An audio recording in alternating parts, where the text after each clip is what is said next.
Chief, we found something. For tonight's top story, we go to Happy Hollow, where police are searching for clues as to the whereabouts of high school student Ryan Hudson. Sweetie, do you know that boy? Yeah, he's in my English class. The cryptic message left behind has people asking, do you believe in the devil?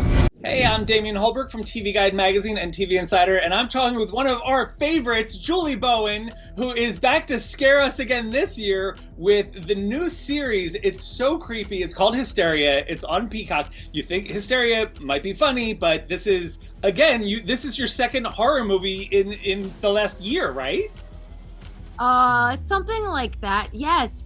Although I have to say that I think Totally Killer was more comedy than horror.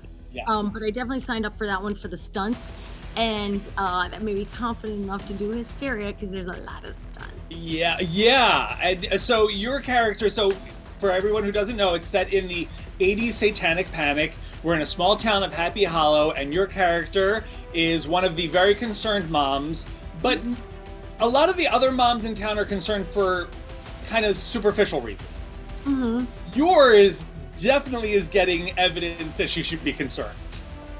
Yes, and I think that's what was so interesting. My character Linda starts to think, at the beginning of the pilot episode, we think she's just a normal mom with like a rebellious teenage son in the 80s. And by the end of the episode, you realize that she is maybe completely out of her mind.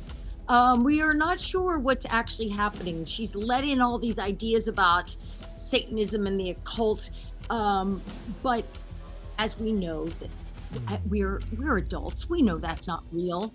But Linda has lost the plot, and that's what happens when you're in a little information bubble in the 80s. Yeah, and you're listening to all sorts of unverified sources, and you also have a rebellious teen who's leaning into the whole thing. Sure, because he wants his band to be cool, and at that time, what was cooler than pentagrams and honestly that, which is it's not real. Sorry, Satanists, my apologies to you, but that all I don't think. Thank goodness, I was about to say thank God, but thank goodness this is not a religious show in any way. It's not trying to be. It's really much more about what happens when a group of people start sharing bad information with each other in a bubble and how crazy it can make you. And it's a dark show. Is that something that, because, and also what you ran into in Totally Killer was pretty dark as well, what your character got into. Are you a horror fan?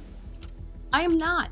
And not because I don't respect it, because I get terrified. I saw Nightmare on Elm Street with no sound on at a party in high school, and I could not sleep for a month. I had the lights on. When I think about it, I'm probably not gonna be able to sleep tonight just thinking about it. I'm easily suggestible, and I can't stand jump scares because I freak out. There's no part of me that's like, oh, it's so stupid, it's so fake. I take every bit of it in, and I freak out. So that's a compliment to all you horror filmmakers and actors and everybody else. I am too freaked out. And this show has those elements, but it also has some poppy fun and you know, logical thriller elements. Like I said, my character may or may not be bananas. Yeah. Nikki, your character Faith, from the very start, is already in peril. A lot of and here's the crazy thing, and I don't want to spoil it for anyone. We don't know what happens to her in those first couple episodes. We don't know. Yeah. We don't know. And Mom doesn't know, but she kind of moves on. Like, she kind of is, okay, well, we got to keep moving on. Yeah, no, Tracy's determined to keep her head held high. She's determined to protect her daughter at any cost, and she's very worried about her daughter's safety all the time. And yeah, she just will do anything to protect Faith. She's also very faithful, actually. 100%. She's a bit of almost puritanical. You could say that, yes, but Tracy is doing God's work, and she's doing it all from a place of pure love, and she's doing the right thing, and everybody should listen to her because she is correct. and also, right, like, she's not that far off base. No. She's really, really not. And I think that the whole town kind of thinks of her as like this kooky, church lady, right? But there's a lot going on beneath the surface. And throughout the season, you get to see what's driving Tracy to act the way she is and to do the things that she's doing. And you get to see that she's actually carrying a lot of shame and she's really used religion as this protective armor. But Nikki, you guys the two of you had that incredible dinner table scene. After Faith has come back home, we have discovered that there's been some differences in stories and some investigation going on while she was not with us. That scene was really lovely, actually. Oh, thank you. I love doing that scene. Because it was like we see that these are mother and daughter, like it's a classic clash. But we start to get those cracks in Mom, but also Nikki, you got to kind of start to step out of the version of the daughter she wants you to be. Yeah, I think that was a really big turning point in kind of Faith standing her ground and finding her individuality and using her voice and finally voicing these cracks in the foundation that she's noticing. I think that was such a great scene to film and great writing. It's almost like a chess game. And our director for that episode was wonderful for that scene. It was great. So it's rooted, the show is obviously, you remember the Satanic Panic of the 80s, where people were kind of going crazy about heavy metal. Where were you in life at that time?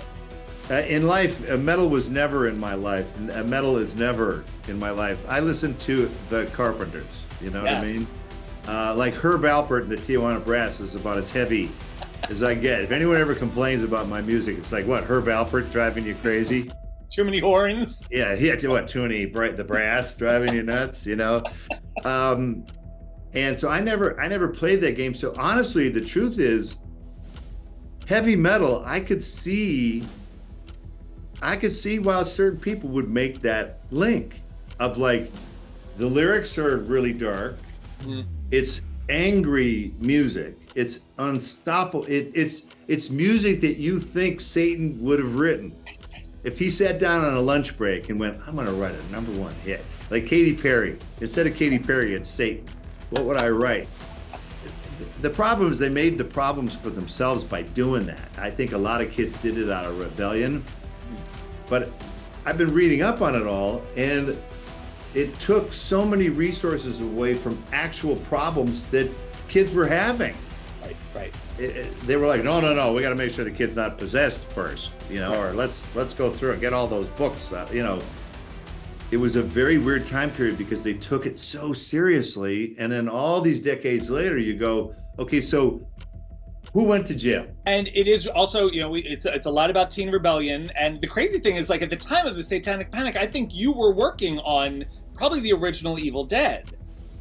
Yeah, we did the first Evil Dead. We shot it in '79, but we were still working on it in the '80s. Evil Dead 2 is '86. So yeah, we were in the middle of the Reagan era. So what was the most rebellious thing you did as a teen? Oh, we did not good things. There was a neighbor who was always, let's say, under the influence in the evenings.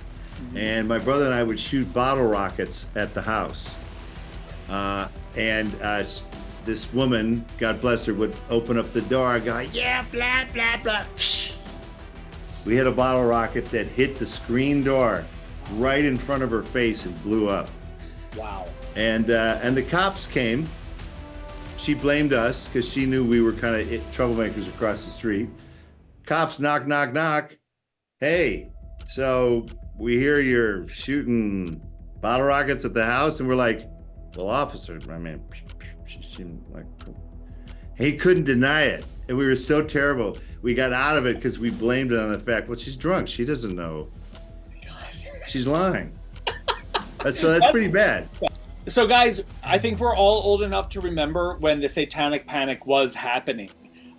What made you want to revisit that time? Because it feels eerily familiar. We're not all old enough, turns out. Yeah.